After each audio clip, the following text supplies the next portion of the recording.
Hello my friends. So today I wanted to make a video on why I think it is so important to approach what is being put out and promoted by the established institutions of society, especially academia, political institutions, the media outlets, the big established institutions of media. It's so important to approach these things, whatever ideas, theories, facts that they're putting out, with systematic skepticism, radical systematic skepticism, until I can understand it for myself, until I've gone through the idea on my own and taken it apart, analyzed it, and scrutinized it with a critical eye. Until I've done that, I assume that whatever they're putting out, especially from academia, is pure propaganda. And it is being promoted with an ulterior motive to advance the globalist doctrine and agenda.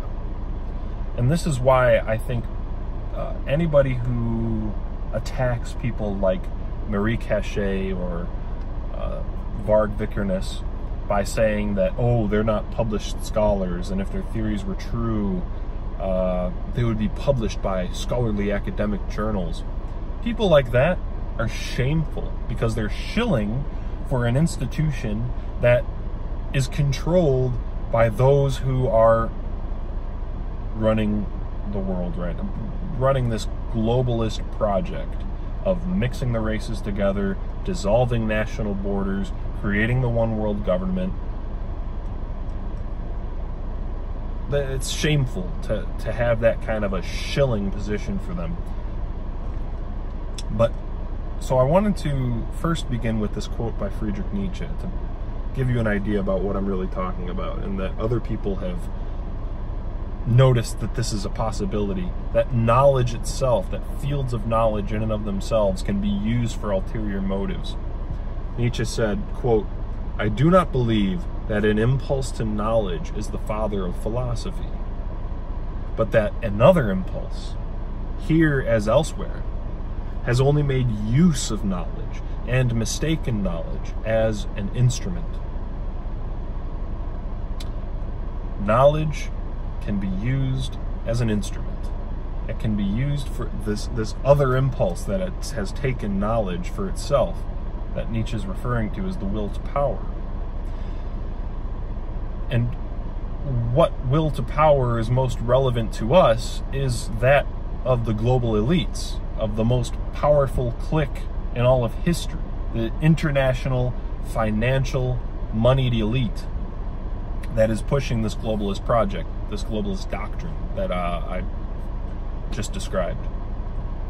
And to give you an example of a true internationalist, a true globalist who has actually written about this and made this pretty explicit, is by Julian Huxley.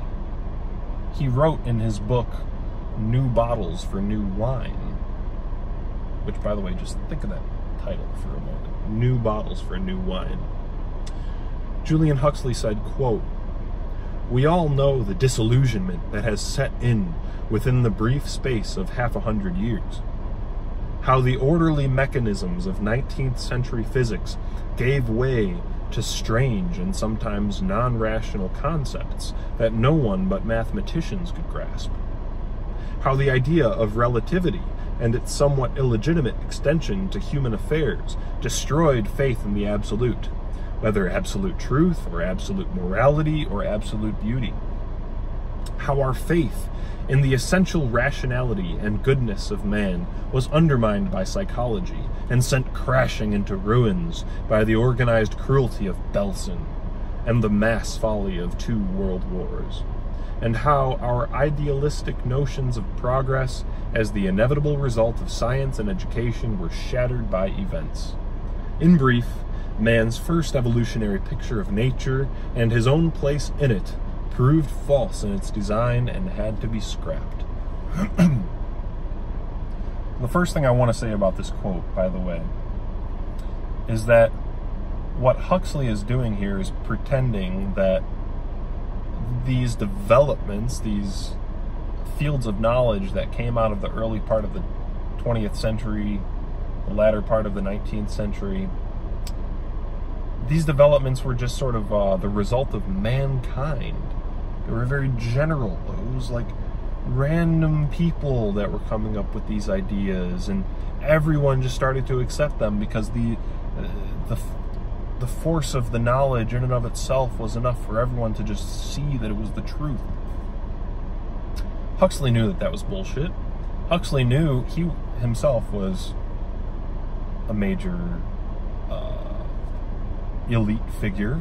He's from an elite family, involved. He was the first director of UNESCO. He was a very influential person in the first half of the 20th century.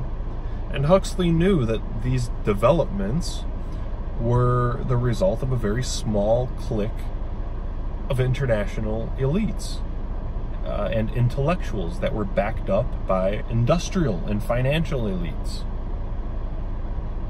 I mean, I could go into the whole history of like how quantum, most of the fathers of quantum are Jews that were backed up by wealthy industrialists and financialists who 100% supported their projects. And this was not just the result of mankind as a whole. It was a very concerted effort of the elites that developed these things. And in general, what Huxley's saying here is that these developments of knowledge prove to the intellectual person that the traditional perspective of life, the natural, traditional, what he calls the first evolutionary picture of nature and man's place in it, that these developments of science prove that this traditional picture is incorrect and antiquated, and we're smarter now. We know science now. So we need to throw away that old traditional, that dusty old cobweb-ridden traditional picture of mankind and his place in nature, and replace it with our new shiny, chrome-plated, technological, scientific view of man. So this is what I'd like to call the consilience of the globalist doctrine. And what consilience is this is a quote from Wikipedia defining consilience. Quote, "In science and history, consilience is the principle that evidence from independent, unrelated sources can converge on strong conclusions. That is, when multiple sources of evidence are in agreement, the conclusion can be very strong, even when none of the individual sources of evidence is significantly so on its own." So this is, I think, what Huxley is describing, is that the international elite decided that one of the best ways to convince the public and to push their agenda forward and have the public accept their agenda wholeheartedly is to, bit by bit, reconfigure the worldviews of people, from everything from history to hard physics, quantum and relativity, to archaeology, to biology. Everything has to be rewritten. And it all has to be rewritten in a way that is consistent with the globalist doctrine. And I've spoken of this before, for example, with globalist geography. If even geography can be rewritten in such a way as to support the globalist doctrine, then you know that every other field is going to be fair game for them. They're going to be hitting everything they can in order to reinforce and support their doctrine. The one world government, everyone mixes together, all national boundaries are dissolved, we're all just one big universal happy cosmopolitan, family, community. Everything can be rewritten in order to lead people down that direction. And I'll give you examples from this very quote. So let's start with the first thing Huxley said here. He said, "The orderly mechanisms of 19th century physics gave way to strange and sometimes non-rational concepts that nobody but mathematicians could grasp." So in this first sentence, he's doing two things, or he's referring to two things, I think. The first is very simple. This idea that no one but mathematicians could grasp these arcane, non-rational concepts. This is setting up authority worship and expert worship. And this is something that's very common today. Most people don't feel the need to understand things for themselves. They rely on the experts. And the reason they do that is because they're told from a very young age that many of these ideas, especially with physics and cosmology, things like black holes, things like quantum mechanics, things like space-time, warping of space-time, all these things, they're told from a very young age that these ideas they sound weird. They sound like they are incoherent. They sound crazy. But if you got your PhD in mathematical physics or theoretical physics, you would understand. So we just have to take their word for it. We just have to trust them and have faith in the experts. That's one thing that this is setting up. The other thing with what he's referring to with these strange, non-rational physics mechanisms, which quantum mechanics doesn't use any mechanisms, to be honest. I mean, quantum mechanics is 100% concepts, no mechanisms whatsoever. Look up Bill Gates on YouTube. Bill Gates completely dismantles quantum mechanics from the ground up. He has his rope hypothesis, which is a theory that explains gravity, electricity, magnetism, light in a rational, mechanistic way. So Bill Gates is actually sticking closer to the classical theories of physics, and he's explaining basic phenomenon of nature in a way that quantum never could, because quantum gives up on mechanisms. But anyway, quantum mechanics, in today's world, quantum mechanics is used to justify things like the erasure of identity, things like incoherent identities, the dissolving of categories. Just watch this video, published by the BBC, the British Broadcasting Company. It's sickening to think of. If you have kids around, get them out of the room. You don't want them to see this. This was published by the BBC. These are the philosophical implications of quantum to modern thinkers. Just take a look.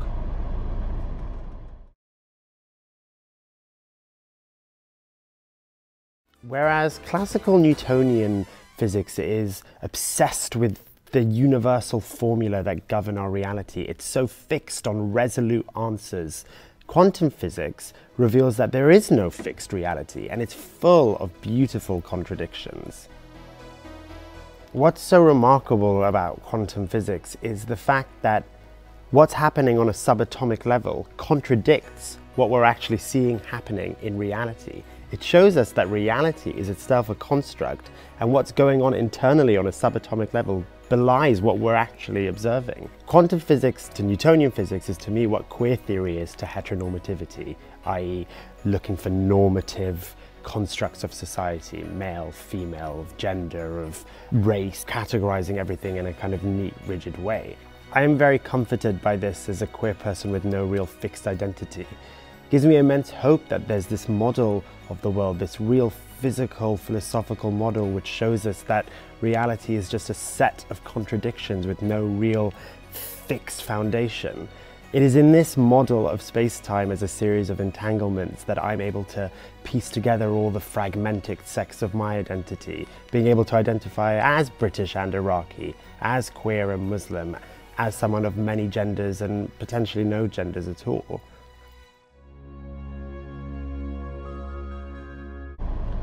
I'm sorry to have subjected you to that, but so that's what quantum does for the average person today. This is how the average intellectual today thinks of quantum. So just really stew on that for a little while. But quantum's not the only thing Huxley talked about.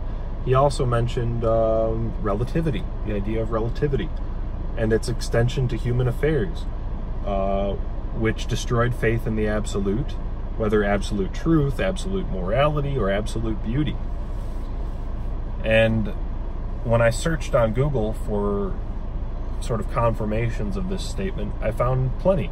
There was one article published by Northwestern University at northwestern.edu. I'll put a link in the description. And they discuss how relativity fueled philosophic relativism and postmodernist theory. And that says enough. I mean, you know, morality to the subjective experience. The subjective experience of your morality has to be absolute. It has to be an experience of something where if this law is broken, I am going to do something about it. But the philosophic relativism and, you know, the postmodernist, Marxist kind of thing that we've been taught, that all cultures are equal and that everybody has a different perspective. We have to take things from, you know, and this actually is what critical theory and stuff follows from, is that we need to always be considering the perspective, and your morality shouldn't be imposed on others, and it basically individualizes, in the end, individualizes people, atomizes them, and makes them weaker. It makes your society weaker because you don't feel any longer like your society has a consensus on certain issues. And if there's no consensus, then you're just one individual atom acting on your own against the whole sea of atoms that surrounds you. And why act then? You know, if you're not going to be effective at that point. So this destroyed any sense of stable cultural absolutes within a tribe or within a nation that are known to be absolute within that nation, are known to be enforceable, are known to be actionable. And that's, you know, one subversive thing about relativity. I mean, relativity on its own is another one of those things that forces you to believe in the ultimate intellectual superiority of the experts, because 4D space-time makes no sense. Once again, I refer you to Bill Gates. Please look at Bill Gates' stuff. He's doing great stuff when it comes to physics. He has a rational explanation for gravity, for light, that doesn't involve irrational, or what Huxley refers to as non-rational nonsense, like relativity does. But continuing on.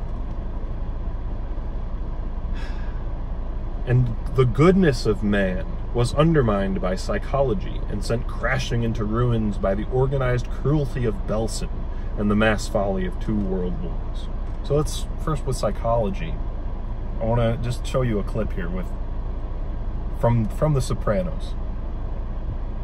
They sent you to a psychiatrist? Yeah.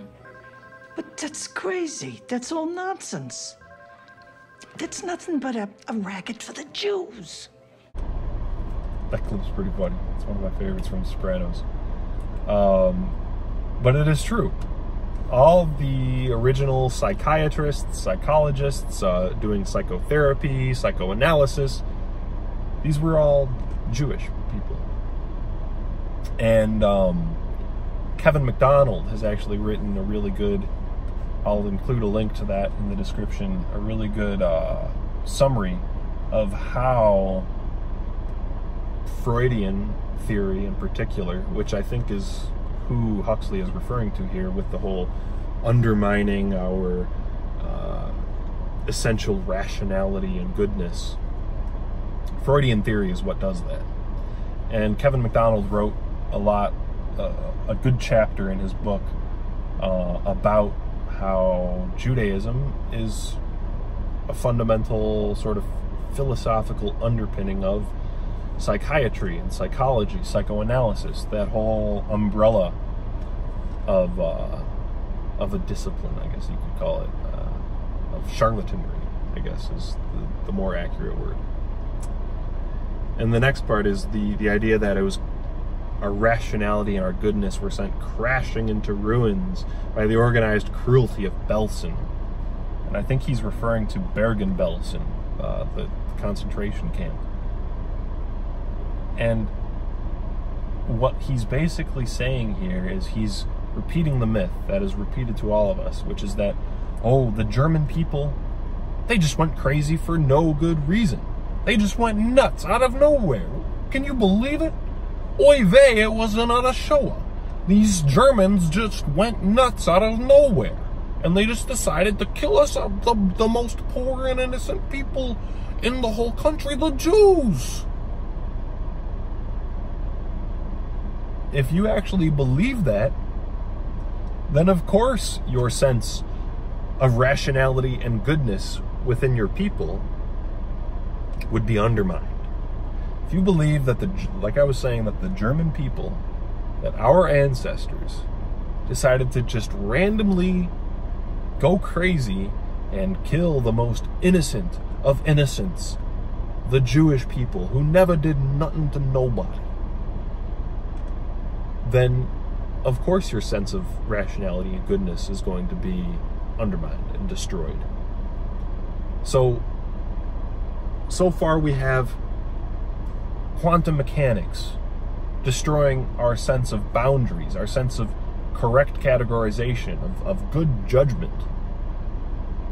Relativity also destroying our sense of judgment, making things all relative. Everything's, don't put your perspective on others. We might all have different perspectives. Nothing is really good. Nothing is really beautiful. Nothing is really true. It's all just a matter of opinion. There's no set goodness or beauty for your people. There's no objective, natural, instinctive goodness for you and your people. It's all just your opinion, man. Everyone's different, which is very individualizing. So we have quantum, relativity, we have psychology, we have history with the whole Holocaust narrative. All of these are being used in order to create this consilience, create this multiple different fields, supposedly independent fields, all converging toward a single conclusion, which is that there's no borders, there's no boundaries, but at the same time our people are just sort of irrational, and who knows what's good and bad anymore. Why not have a world government? Why not mix everybody up together? Because we're all the same anyway. There's no definitions here anymore. There's no defined boundaries. There's no defined categories. There's no more judgment of our people. There's just everybody's an individual. Everybody's interchangeable. Everybody can be mixed up. Oh, and by the way, we need the experts. So we need a ruling class above everybody that will show universally what's good and bad for everybody. Through science. No more tradition. We have science now. So we're going to have a scientific, technocratic elite that through objective science will be able to govern us better than our traditional customs and laws were able to. So this is what I learned from Huxley's quote. So this first evolutionary picture of ourselves that he refers to, the traditional view that we were a part of some eternal, traditional system, that we were integrated within nature, that we lived in a way that mirrored our ancestors, and that our children will also continue to live in that way, that we live in balance and harmony with the environment that we're naturally meant to live in. That should be replaced with this idea of scientific technological progress. We're no longer part of a tribe, we're no longer part of a nation, we're all just individuals. And that's the way it's going to be moving forward. All of that, I think, can be extracted from this quote of Huxley's. He is describing how they are creating consilience for their doctrine. And that is why, as I said at the beginning of this video, that is why I stress, scrutinize the scholar. Always look critically at what is coming out of academia, out of institutional media, out of the political sphere. Anything that is established, anything that is part of the establishment, most especially academia, should be looked at skeptically. As I said, even geography. If geography can be used to promote a globalist point of view, why wouldn't population genetics, archaeology, biology, why wouldn't, I mean, even like the Cheddarman finding of late, anything you can think of, any field of knowledge or study that you could think of, it's already being used to prop up the globalist perspective and to become part of this consilience, this jumping together of all these different independent fields toward one particular perspective, one particular conclusion. So please, always begin with doubt amongst the scholars. Thank you for watching.